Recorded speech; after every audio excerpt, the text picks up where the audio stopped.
Every satellite screen from Washington to Brussels showed the same thing. A new type of missile launch no one expected. Within seconds, radar systems across the world went silent. Something had just broken every rule of air defense. No one knew if it was a test or an attack. But then the truth came out. It was a public challenge from Russia. The missile's name was Oreshnik. It didn't launch from a silo. It moved on roads, hidden inside trucks, ready to fire from anywhere at any time. It traveled 10 times faster than sound, too fast for any radar or satellite to stop. For many years, hypersonic missiles were only plans on paper. But on November 21st, 2024, they became real. And that changed everything. NATO officers were stunned. Defense systems were useless. Stay till the end, because Oreshnik didn't just change war. It changed the meaning of safety itself. On November 21st, 2024, Russia did something the world had never seen before. It unveiled a missile called Oreshnik, and the launch was broadcast live. Cameras caught a bright flash in the sky, a vapor cone, and then nothing. Within seconds, the missile vanished from every radar and satellite feed. Experts in NATO command rooms stared in disbelief. For a few seconds, they thought it was a glitch. Then came the realization. The missile was already gone. This was not a test. It was a public warning to every country watching. Russia had just shown a weapon that moves faster than detection. But what exactly was this ghost missile the world just saw appear and disappear? The Oreshnik missile wasn't built from zero. It was reborn from an old project called RS-26 Rubizh, a Cold War relic long thought dead. Years ago, Russia planned to destroy it under arms control treaties. But instead of ending it, they rebuilt it. They took the same core system, removed the silos, and made it road mobile, able to move hundreds of kilometers a day. Old hardware became a new kind of fear. What once sat in concrete bunkers could now hide in plain sight. The Rubizh was meant to die, but Oreshnik became its resurrection. And this new design turned nuclear deterrence into a deadly game of hide and seek. The Oreshnik didn't need a silo or a base. It launched from trucks that could disappear into forests within minutes. There were no heat trails, no warning signs, and no fixed locations to track. Each launcher could move hundreds of kilometers every single day. No one ever knew where it really was. It could be parked near a highway one night and hidden deep in the woods the next morning. Its remote command system allowed it to fire without any crew nearby. That meant no humans in danger, and no way to stop it in time. For Western planners, this was a nightmare. Minutes of reaction time became seconds. But the real danger wasn't its mobility. It was what this moving shadow carried inside. The Oreshnik wasn't just fast. It was built for the 21st century. Inside its body were 3 engines, working together like a tri-core beast of speed. It could super cruise at Mach 2.5, flying faster than most fighter jets ever could. Its AI guidance system didn't just follow commands, it learned mid-flight. Every sensor adjusted to weather, radar, and enemy defenses in real time. It carried so much onboard power that future versions could even run laser or energy weapons. This was more than a missile. It was a flying computer, one that could think for itself. But the real terror came after it reached the sky, when it split open, and the nightmare truly began.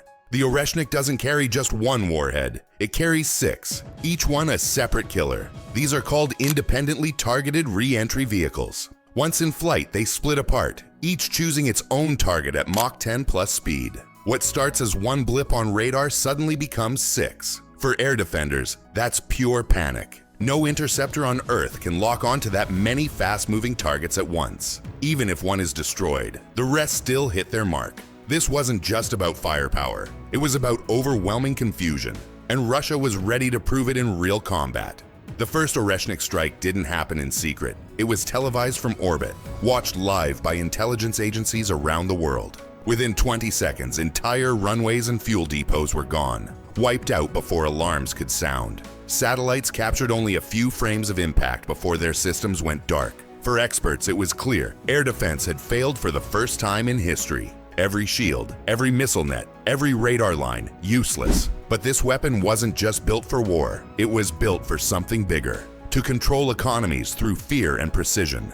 The Oreshnik sits in the perfect middle ground, between the Iskander missiles and the giant ICBMs. It fills the gap that no other weapon ever could. With a range of 3,000 to 4,000 kilometers, it can strike across Europe or hit Pacific outposts with ease. It's too fast to intercept, yet too small to be counted as a treaty violation. That's what makes it so clever and so dangerous. This isn't just another weapon, it's a gray zone deterrent, built to threaten without crossing the line. And that makes it more dangerous than the nuclear arsenals the world once feared. Each Oreshnik missile costs only a few $1 million to build, but stopping one could cost billions. Every time Russia launches, NATO is forced to fire multiple interceptors, draining their defense budgets in minutes. It's a new kind of warfare, a financial trap.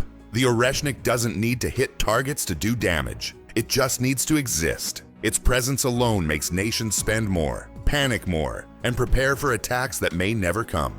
It's not just a missile anymore, it's an economic weapon, and its real power lies in destroying something no radar can protect: time itself. At Mach 10+, the Oreshnik turns the sky into a kill zone in just seconds. By the time radar sensors detect it, the target is already gone. Sensor loops collapse before commanders can even blink. Even AI interceptors can't help. They still need data, and Oreshnik arrives before data exists. There's no dogfight, no defense, no second chance. For those on the ground, there is only the aftermath. The moment it launches, the battle is already over. And that leads to a terrifying question.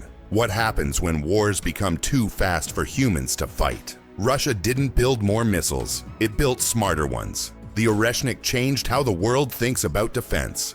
Its hypersonic speed and AI targeting made static defenses completely useless. Old nuclear doctrines focused on numbers, more warheads, more power. But now, speed beats quantity. The new rule is deterrence by velocity, not by volume. Every major military power is now racing to copy or counter it. But that's the danger. Once the race begins, it never really ends. Because if Oreshnik defines tomorrow's rules, then the next world war has already begun.